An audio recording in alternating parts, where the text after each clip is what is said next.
الحمد للہ وکفا وسلام علی عبادہ الذین اصطفى اما بعد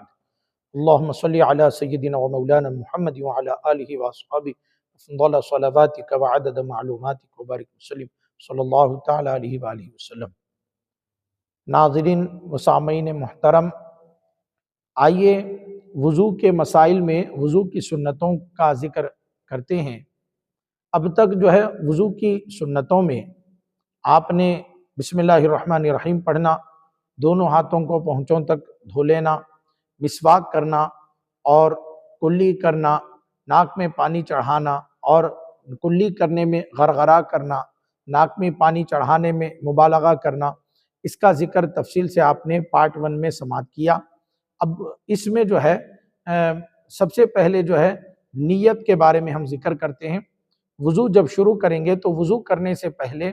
نیت کرنا بھی سنت ہے، جیسا کہ نبی پاک صلی اللہ تعالیٰ علیہ وسلم نے ارشاد فرمایا انما الاعمال بالنیات، اعمال کا دار و مدار نیت پر ہے، یعنی اعمال کے ثواب کا دار و مدار نیت پر ہے کہ کوئی بھی عمل ہو، عمل کے پیچھے نیت ہوگی رضائے الہی تو اس میں ثواب ملے گا، اور اگر رضائے الہی کے لیے عبادت کے طور پہ اگر وہ کام نہیں ہوگا تو اس کے پیچھے ثواب نہیں ملے گا۔ اسی طرح وضو کا بھی مسئلہ ہے کہ اگر وضو سے پہلے نیت کریں گے کہ میں نیت کرتا ہوں اللہ کی رضا کے لیے وضو کرنے کی، یعنی وضو کرنے کی نیت، وضو کو وضو سمجھ کر کرنا، یہ نیت کہلاتا ہے اور اس کے پیچھے ثواب ہے۔ اور اگر ایسے ہی چہرہ دھل گیا، ہاتھ پاؤں دھل گئے، مثلا بارش ہو رہی تھی اور بارش میں خوب بھیگ گئے، اس میں چہرہ بھی دھل گیا، دونوں ہاتھ بھی کوہنیوں تک اچھی طریقے سے دھل گئے اور پاؤں بھی دھل گئے، اور سر کے اوپر ہاتھ پھیر لیا، سر کا مسح ہو گیا، نیت ہو گئی، وضو ہو گیا لیکن نیت نہیں ہوئی، کیونکہ بھیگتے وقت بارش میں نیت نہیں کیے تھے۔ ایسے ہی کسی تالاب میں غوطہ لگایا تو غوطہ لگانے کے بعد اٹھ کر باہر آنے کے بعد ظاہر سی بات ہے اعضائے وضو بھیگ چکے ہیں، دھل چکے ہیں، اس میں وضو تو ہو گیا لیکن نیت نہیں ہوئی، نیت نہ ہونے کی وجہ سے ثواب نہیں ملتا، لیکن وضو حنفی مسلک کے مطابق، فقہ حنفی کے مطابق مانا جائے گا کہ یہ وضو ہو گیا، لیکن اس کے پیچھے ثواب نہیں ملا۔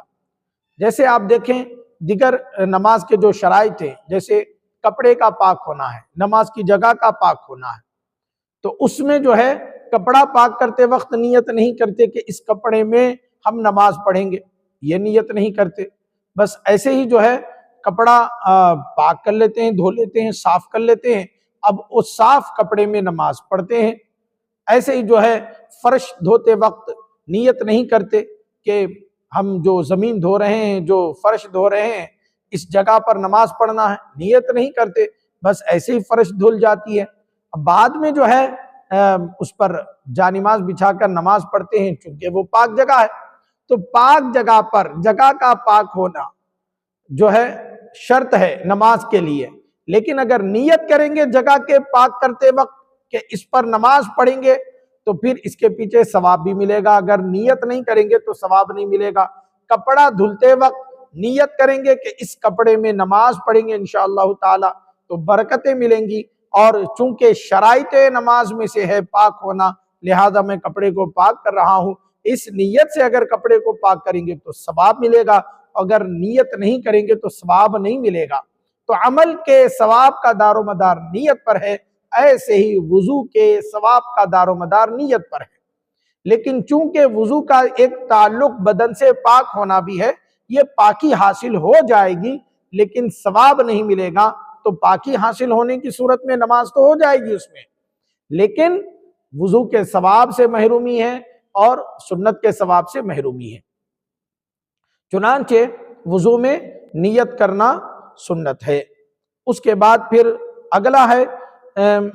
داڑھی کا خلال کرنا، جیسے کہ ذکر کیا گیا کہ داڑھی اگر ایک مشت سے زیادہ ہے، ایک مشت یعنی گھنی داڑھی ہے، تو گھنی داڑھی کے اوپری حصے کو دھو لینا، جلد تک پانی پہنچانا فرض نہیں ہے، گھنی داڑھی کے ظاہر کو دھو لینا فرض ہے۔ اب ایسی صورت میں اس کا خلال کرتے ہیں، جیسے چلو میں پانی لیے اور داڑھی کو مارے اور پیچھے کی طرف سے جو ہے خلال کیے داڑھی کا، تو یہ خلال کرنا بھی کیا ہے؟ سنت ہے۔ اسی طرح انگلیوں کا خلال کرنا، انگلیوں کا خلال اس طرح انگلیوں کا خلال کرنا، اگر انگلیاں موٹی ہیں اور چمڑا ملا ہوا ہے انگلیوں کے درمیان کا موٹاپے کی وجہ سے، تو اب ایسی صورت میں خلال جو ہے فرض کے درجے میں ہوگا، چونکہ خلال کی ہی وجہ سے انگلیوں کے درمیان میں اچھی طریقے سے پانی پہنچایا جائے گا۔ البتہ اگر انگلیاں پتلی ہیں یا انگلیاں الگ الگ ہے اور پانی آسانی سے پہنچ جاتا ہے، تو پھر خلال کرنا سنت ہوگا، کہ سنت کی برکت سے انشاءاللہ تعالی مکمل پانی پہنچ جائے گا اور فرض کی بھی تکمیل اچھی طریقے سے ہو جائے گی اور سنت پر عمل بھی ہوگا۔ انگلیوں کا خلال کرنا، چاہے وہ پاؤں کی انگلیاں ہوں یا ہاتھ کی انگلیاں ہوں، خلال کرنا سنت ہے۔ اب پاؤں کی انگلیوں کا خلال کرنے میں البتہ جو ہے دائیں پاؤں سے شروع کریں گے، دائیں پاؤں کی چھوٹی انگلی سے بائیں ہاتھ کی چھوٹی انگلی کو دائیں پاؤں کی چھوٹی انگلی سے شروع کر کے ہر انگلی کے درمیان چھوٹی انگلی سے خلال کریں گے، یہاں تک کہ دائیں پاؤں کی چھوٹی انگلی سے بائیں پاؤں کی چھوٹی انگلی تک خلال مکمل ہوگا۔ اس طرح جو ہے انگلیوں کا خلال کرنا سنت ہے۔ ہر عضو کو جس کو دھویا جاتا ہے وضو میں 3 دفعہ کرنا، یہ بھی سنت ہے۔ جیسے چہرہ دھونا 3 مرتبہ، دونوں ہاتھ دھونا 3 مرتبہ اور پاؤں دھونا ٹخنوں تک 3 مرتبہ، یہ سنت ہے۔ اور 1 مرتبہ پورے سر کا مسح کرنا سنت ہے، 1 مرتبہ پورے سر کا مسح کرنا۔ اسی طرح سر کے مسح میں کان کا مسح کرنا اور جو ہے گردن کا مسح کرنا بھی شامل ہے۔ البتہ گردن کا مسح مستحب کے درجے میں بھی آتا ہے، اس کا ذکر آگے آئے گا۔ البتہ سر کے مسح کے لیے نیا پانی یوز کرنا ہے، پانی لیں گے چلوں میں اور پھر سر کا مسح کریں گے۔ تو مسح کا مطلب ہے ہاتھ پھیرنا، تو سر پر جو ہاتھ پھیریں گے وہ نئے پانی سے ہوگا، لیکن کانوں کے مسح کے لیے، گردن کے مسح کے لیے نئے پانی کی ضرورت نہیں ہے، سر کے مسح سے ہی ان دونوں کا بھی مسح ہو جائے گا۔ اب پھر عضو دھوتے وقت عضو کو ملنا، یہ بھی سنت ہے، چونکہ ملنے کی وجہ سے اچھی طریقے سے جلد کو بھگا دیا جاتا ہے، تو جلد کو مکمل طور پہ ملنا، جیسے چہرہ دھوتے ہیں تو چہرے کو ملنا، اور ہاتھ دھوتے ہیں تو ہاتھوں کو ملنا، پاؤں دھوتے ہیں تو پاؤں کو ملنا، یہ بھی کیا ہے؟ مستحب ہے۔ یاد رکھ لیں اگر مل کر ہی پانی پہنچانا پڑ رہا ہے تو پھر یہ فرض کے درجے میں ہوگا۔ ہاں البتہ پانی پہنچ رہا ہے، بھیگنے کا یقین ہے عضو کے، لیکن مل رہے ہیں تو ایسے اس طرح ملنا کیا ہے؟ سنت کے درجے میں ہوگا۔ ایسے ہی پے در پے وضو کرنا، یعنی ایک عضو سوکھنے سے پہلے دوسرا عضو دھو لینا، یعنی وضو کو کرنے میں گیپ نہیں آنا کہ چہرہ دھویا اس کے بعد گیپ آیا یہاں تک کہ چہرہ سوکھ گیا اور پھر دونوں ہاتھ کوہنیوں سمیت دھوئے، تو ایسی صورت میں وضو تو ہو جائے گا لیکن سنت کے ثواب سے محرومی ہے، ایسا نہیں کرنا چاہیے، بلکہ پے در پے وضو کمپلیٹ کرنا چاہیے، یہ سنت ہے۔ اسی طرح جو ہے ترتیب کا خیال رکھنا، جس ترتیب کے ساتھ اللہ تعالیٰ نے قرآن کریم میں ارشاد فرمایا، جیسے اللہ تعالیٰ نے فرمایا اعوذ باللہ من الشیطان الرجیم بسم اللہ الرحمن الرحیم فاغسلوا وجوہکم وایدیکم الی المرافق وامسحوا برؤوسکم وارجلکم الی الکعبین، تم اپنے چہروں کو دھو، اپنے ہاتھوں کو کوہنیوں سمیت دھو، اپنے سر کا مسح کرو اور اپنے پیروں کو ٹخنوں سمیت دھو۔ تو یہ جو 4 چیزیں ترتیب وار اللہ رب العزت نے جو ذکر فرمائی ہیں، اسی ترتیب پر وضو کرنا یہ بھی سنت ہے۔ اگر ترتیب بگڑ گئی تو سنت کا ثواب نہیں ملے گا لیکن وضو ہو جائے گا، کیونکہ احناف کے نزدیک جو اللہ تعالیٰ نے ترتیب بیان فرمائی یہ مجموعے کو بتانے کے لیے ہے کہ مجموعی طور پر کن کن اعضاء کو دھویا جائے، تو یہ بتانے کے لیے اللہ تعالیٰ نے اس کا ذکر فرمایا۔ چنانچہ اگر ترتیب بگڑ گئی تو چونکہ اللہ تعالیٰ نے جن چیزوں کا ذکر کیا ہے آیت کریمہ میں، چہرہ دھونا اور آخری جو ہے پاؤں ٹخنوں سمیت دھونا، تو یہ جو 4 چیزیں جو اللہ تعالیٰ نے ذکر فرمائی ہیں ان کو یہ تو دھل جائیں گی تو وضو تو ہو جائے گا، لیکن چونکہ ترتیب بگڑ گئی تو ایسی صورت میں سنت سے محرومی لازم آئے گی۔ ایسا نہیں کرنا چاہیے، بلکہ سنت کے مطابق وضو کی پابندی کریں۔ تو ترتیب کا خیال رکھنا، جس ترتیب پر قرآن پاک میں جو ہے ترتیب بتائی گئی، اس ترتیب پر وضو کرنا بھی کیا ہے؟ سنت ہے۔ اب پھر جو ہے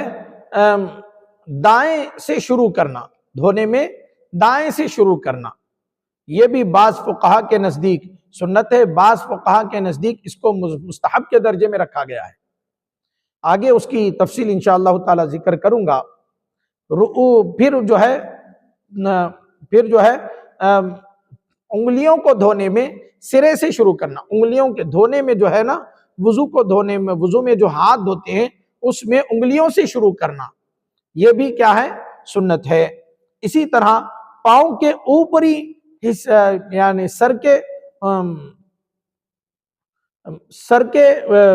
سر کے سامنے کے حصے سے مسح کا آغاز کرنا، سر کے سامنے کے حصے سے مسح کا آغاز کرنا یہ بھی سنت ہے۔ اور جو ہے جیسے پیچھے ذکر کیا گیا گردن کا مسح کرنا، لیکن گردن کے مسح میں حلق کا مسح نہیں ہے، گردن صرف یہاں تک اس طرح مسح کر لیں، گردن کا مسح یہ حلق کا مسح نہیں ہے، یہ حلق کا حصہ کہلاتا ہے، اس کا مسح نہیں کرنا ہے۔ تو چونکہ بعض فقہا جو ہے دائیں سے دھونے میں دایاں ہاتھ پہلے دایاں دھونا پھر بایاں ہاتھ دھونا، پہلے جو ہے دایاں پاؤں دھونا پھر بایاں پاؤں دھونا، اس طرح جو ہے جو ترتیب دائیں اور بائیں میں ذکر کی، یہ بھی کیا ہے؟ اس میں دائیں کو مقدم کرنا، دائیں کو پہلے کرنا، یہ بھی سنت قرار دیا گیا۔ انشاءاللہ تعالی اس کی تفصیل جو ہے اگلی نشست میں آپ سماعت کریں گے۔ یہاں پر جو ہے الحمدللہ وضو کی سنتوں کا بیان مکمل ہوا۔ اللہ تعالیٰ سے دعا ہے مولا کائنات ہمارے بولنے سننے کو قبول فرمائے۔ وما علینا الا البلاغ، صلی اللہ تعالی علی خیر خلقی سیدنا محمد وعلی آلہ واصحابہ اجمعین، والحمدللہ رب العالمین۔